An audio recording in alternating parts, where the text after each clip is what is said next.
Bienvenue dans les récits extraordinaires de Pierre Bellemare. Un podcast issu des archives d'Europe 1. Je suppose que nombre d'entre vous, chers amis, se sont déjà rendus compte au moins une fois dans leur vie qu'ils avaient tort.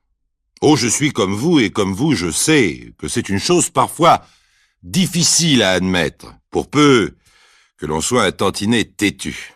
Seulement, il y a des choses sur lesquelles il n'est pas grave de se tromper, des choses pour lesquelles on peut faire amende honorable sans pour autant en faire une question de vie ou de mort. Dans l'histoire que vous allez connaître aujourd'hui, un homme s'est trompé, lourdement trompé, par 2 fois. Il a eu pourtant largement le temps d'admettre qu'il avait tort. Oh, je vous le dis dès le départ, il n'a pas commis de crime. Selon la loi, ce n'est pas lui que l'on jugera devant les assises. Et s'il est mort maintenant, c'est de mort naturelle, probablement persuadé qu'il n'avait pas tout à fait tort. C'est tout ce qu'un homme dans sa situation pouvait admettre. Cet homme, c'est un père de famille, un homme simple et rude. Il est forgeron à Fresnancourt, dans un petit village du nord-est de la France, où, comme à l'ouest, on est têtu. Depuis 2 ans, il tient bon, le père Véron, envers et contre les sentiments que sa propre fille Raymonde éprouve à l'égard d'un garçon qui ne plaît pas à la famille, mais qui surtout ne lui plaît pas à lui. En homme habitué à manier le fer rouge et à le tordre, il ignore les états d'âme de sa fille, comme il dit. La gamine doit céder, et elle cédera. Quant à l'amoureux, Alfred, il est trop malingre, un bon à rien, un rêveur. Il cédera aussi. Tout rentrera dans l'ordre, et il se charge, lui, Véron, de se trouver un gendre qui lui conviendra, un bon gars bien costaud, prêt à faire du bon travail et de beaux enfants, qui nourrira sa famille en travaillant du lever du jour au coucher du soleil, un bon ouvrier, un bon père, un bon mari, et un bon gendre, qui ne perdra pas son temps à parler des étoiles au clair de lune et à raconter toutes ces sortes de bêtises qui viennent dans la tête des gens de la ville. Mais Alfred et Raymonde, le Roméo et la Juliette du village, allaient donner tort au papa irascible. Ils allaient lui donner tort une première fois, puis une seconde fois, en s'y prenant de telle manière que leur histoire d'amour, qui aurait pu, que dis-je, qui aurait dû être banale, est devenue l'un des dossiers extraordinaires de la police.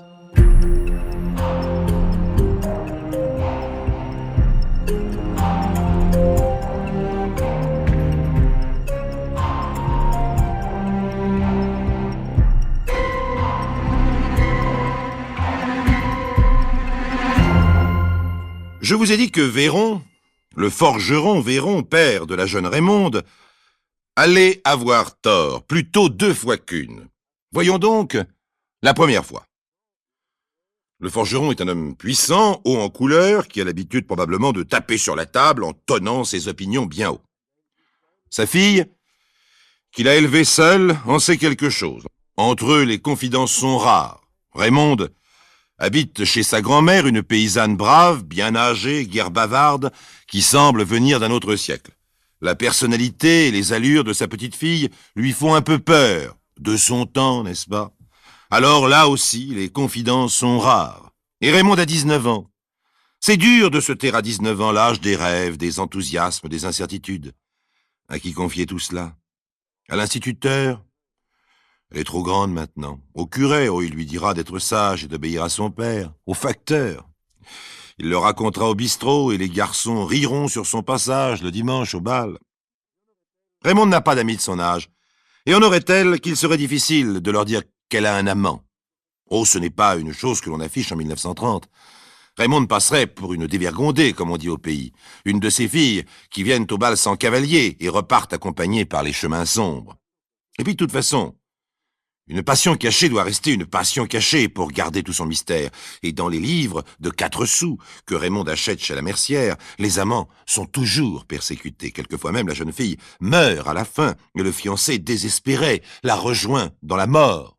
C'est beau. En l'occurrence, le fiancé que fréquente Raymonde depuis 2 ans s'appelle Alfred. Oh, ce n'est pas un prénom très romantique, mais peu importe. Alfred Hélin, donc, à 23 ans, il est manœuvrier, c'est-à-dire qu'on l'embauche à la journée pour les travaux agricoles. Madame Hélin, sa mère, a mis au monde 12 enfants, dont 7 sont morts en bas âge.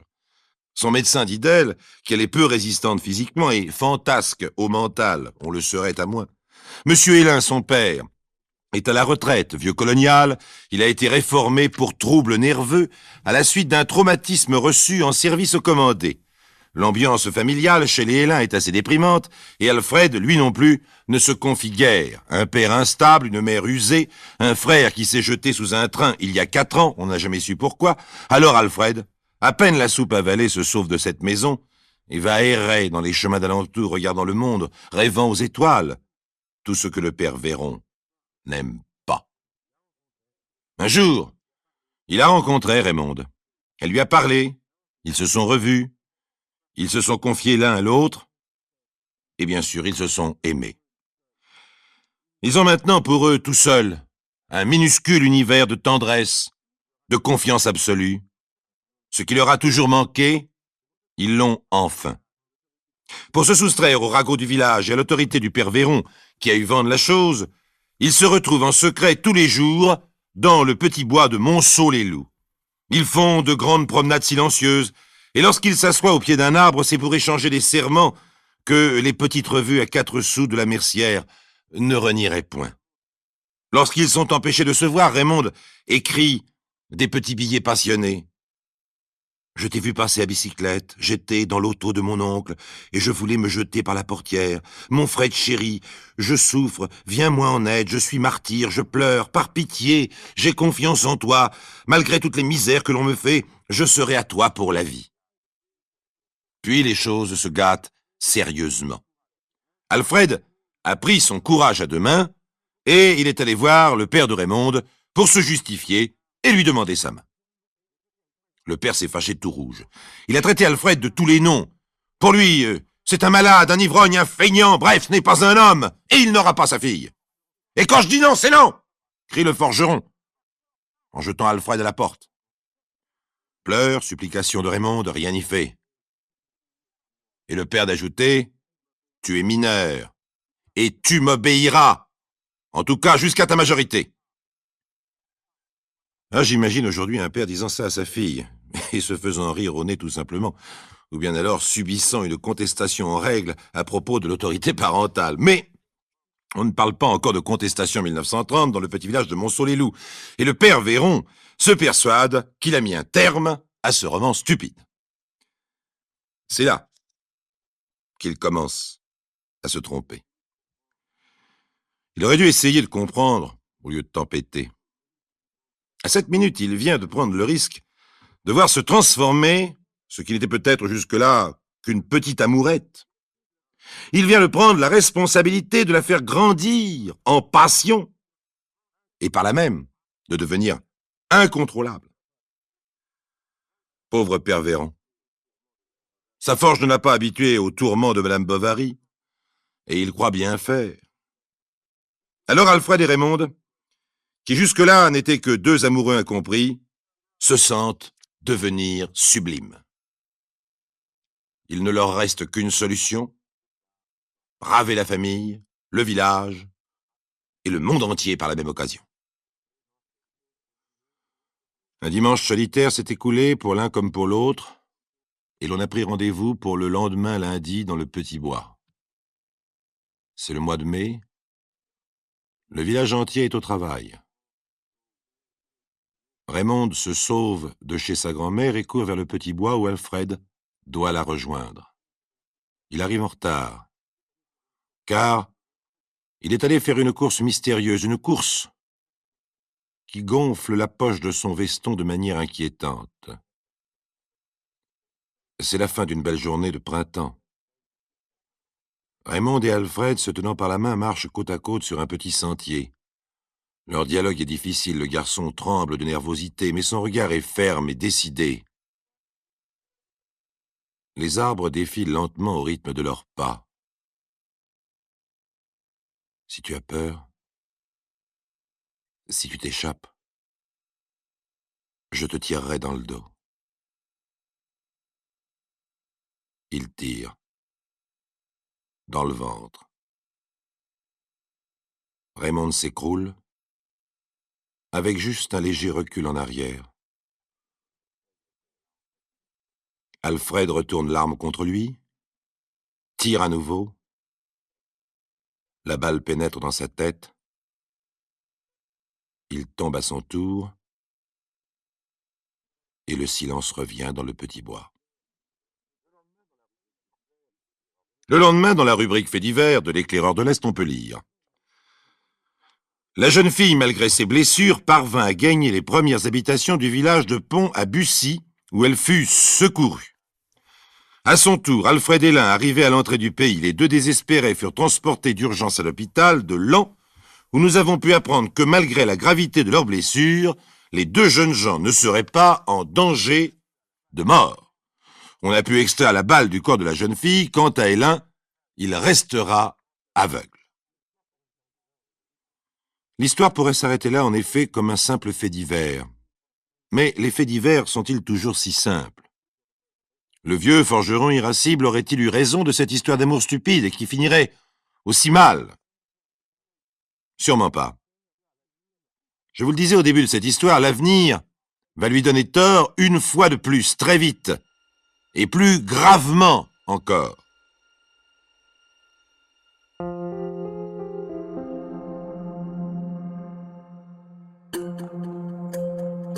Les récits extraordinaires de Pierre Bellemare, un podcast Europe 1. Après ce double suicide malheureux, Alfred et Lin passent en correctionnel le 4 octobre 1930, 5 mois environ après le drame de la forêt de Monceau-les-Loups. Pendant cet intervalle, il est resté à l'hôpital de Laon en traitement. Sa cécité est définitive. Au village, le soir à la veillée, on cancane un peu.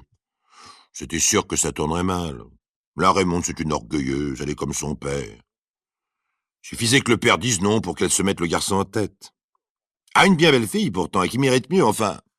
C'est fini maintenant. Au café du village, on philosophe bon train. Oh, l'amour, quand ça vous tient, c'est beau quand même. Qui l'aurait cru qu'Alfred aurait des idées comme ça? Des idées comme ça, le tribunal correctionnel les condamne à 4 mois de prison avec sursis. Et Alfred est aveugle, à 24 ans. Raymonde, elle, s'en est bien sortie, si l'on peut dire. Elle a regagné le village et retrouvé sa famille. Oh, bien sûr, elle écrit des lettres embrouillées qui tantôt parlent d'amour, tantôt d'abandon, toujours avec la même passion pourtant. Si tu savais comme tu me manques, je n'avais que toi pour être aimé. Mais Alfred, au fond, n'est pas sûr que la pitié n'entre pas pour beaucoup dans ce genre de déclaration. Brutalement privé de contact avec l'extérieur, il se renferme de plus en plus, devient jaloux. Raymonde voit toujours le monde, et le monde la regarde.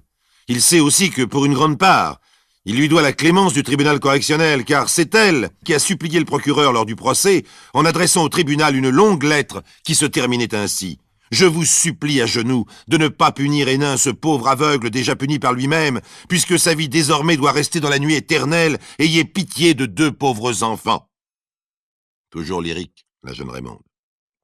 Alors le tribunal a rejeté l'essentiel de la faute sur le père de Raymonde et son intransigeance. Sur son lit d'hôpital, Alfred a eu le temps de réfléchir à tout cela. Et c'est lui qui écrit maintenant, ou plutôt qui fait écrire à sa fiancée, de l'oublier. Elle répond, le traitant de lâche, d'ingrat. Novembre arrive. Alfred doit partir pour Soissons, dans un centre de rééducation pour aveugles. Et Raymonde, qui semblait s'être un peu détachée de lui, tout à coup ne peut plus supporter l'idée de cette séparation. Elle veut partir avec lui. Mais pour partir, il faut de l'argent. Alfred n'en a pas et le fisc lui réclame les frais de justice de son procès. Voilà bien le fisc. Indifférent aux histoires d'amour, au reste d'ailleurs. Plus d'argent, plus de foyer, plus de métier. La misère. Et le père de Raymonde refuse toujours le mariage, bien entendu. Plus que jamais même. Il prétendra plus tard qu'il avait donné son consentement. Si cela était vrai, on comprend mal ce qui va suivre. Quoi qu'il en soit, le mardi 11 novembre 1930, jour de l'armistice, Alfred sort de l'hôpital de Laon. Raymonde est là. Il est 13 heures. L'un s'appuyant sur l'autre, ils descendent lentement la rue Saint-Martin. Il fait gris et froid, ils ne savent où aller. Alors ils se dirigent vers la gare. Raymonde est glacé, il s'attable devant des boissons chaudes, et Alfred parle. Il veut faire comprendre à Raymonde que la vie sera difficile. Il faut de l'argent, des soins, trouver un emploi plus tard. Raymonde s'en moque. Alfred continue son monologue dans le décor sinistre, au milieu de tintements des tasses, du halètement des locomotives. Les voyageurs sont rares et fatigués, ils ne s'attardent pas. Un ivrogne sur une banquette, une femme chargée de paquets, un vieillard près du poêle qui s'enfume. On ne les remarque pas. On a l'habitude dans les buffets de gare, des gens qui refont ou défont leur vie avant de prendre un train. Raymond ne se rend pas compte que son fiancé a changé. Elle ne se rend pas compte que cette angoisse dans la voix, c'est la peur. Car maintenant, Alfred est là, a peur de tout, des gens qu'il ne voit plus et qui peut-être le regardent, de Raymond, qu'il aime toujours, mais qui n'a plus de visage, de geste pour lui. Il est jaloux de tout ce qu'elle a et qui ne lui appartient plus. Alors il se lève. Un seul refuge pour retrouver peut-être la vie d'autrefois, sa mère. Il faut qu'il retourne là-bas au village, sa mère l'accueillera, il en est sûr.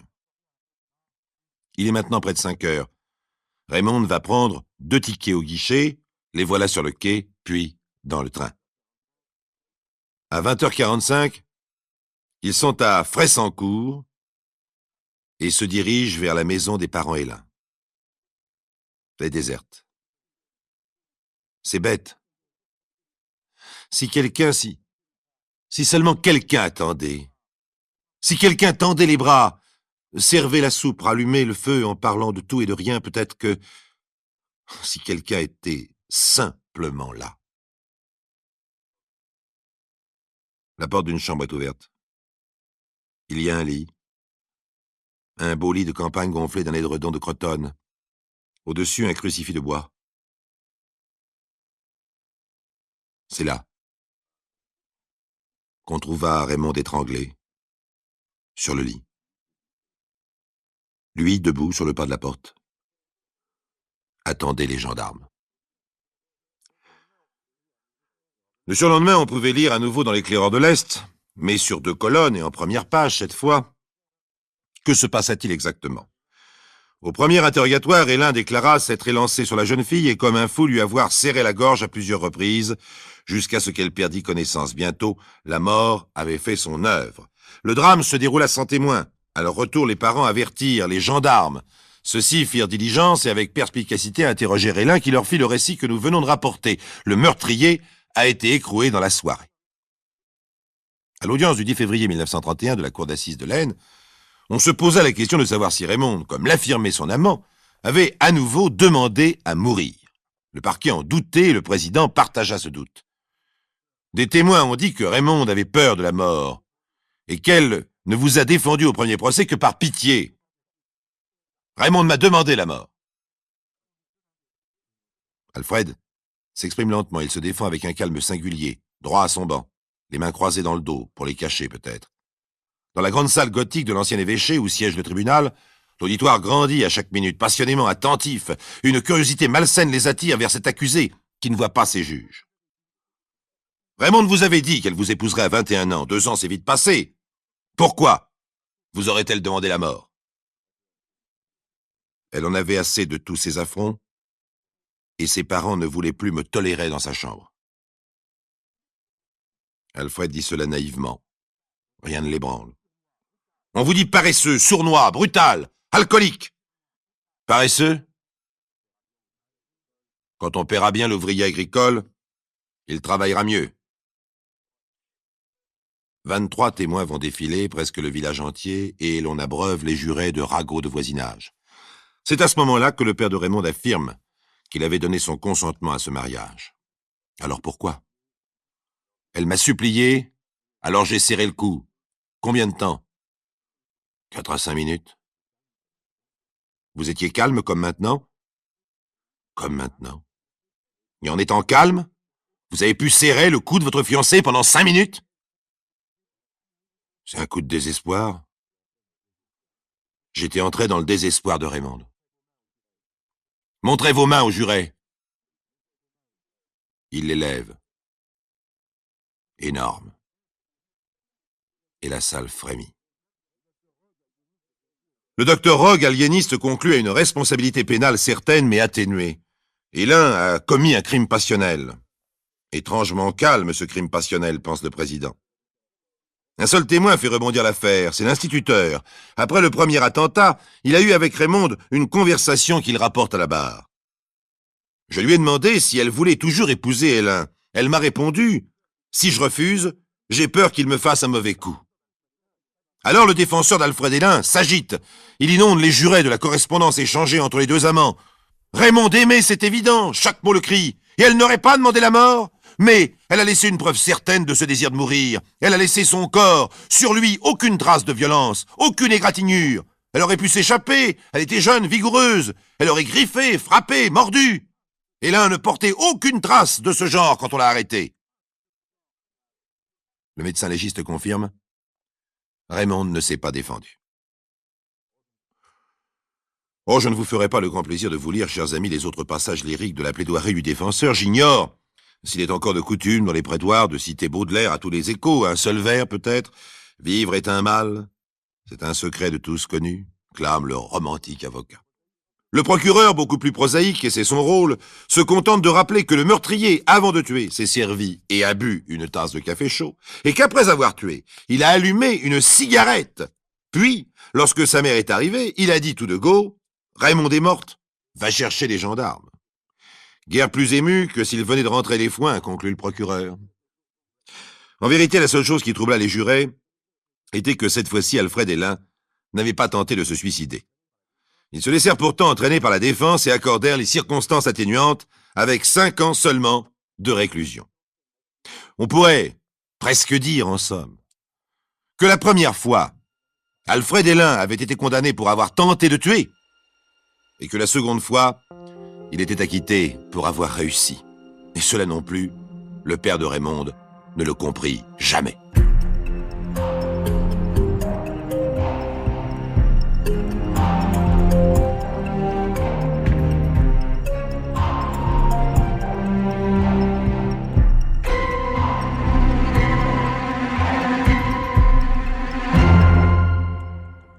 Vous venez d'écouter Les récits extraordinaires de Pierre Bellemare, un podcast issu des archives d'Europe 1. Réalisation et composition musicale, Julien Tarot. Production, Estelle Lafont. Patrimoine sonore, Sylvaine Denis, Laetitia Casanova, Antoine Reclus. Remerciements à Roselyne Bellemare. Les récits extraordinaires sont disponibles sur le site et l'appli Europe 1. Écoutez aussi le prochain épisode en vous abonnant gratuitement sur votre plateforme d'écoute préférée.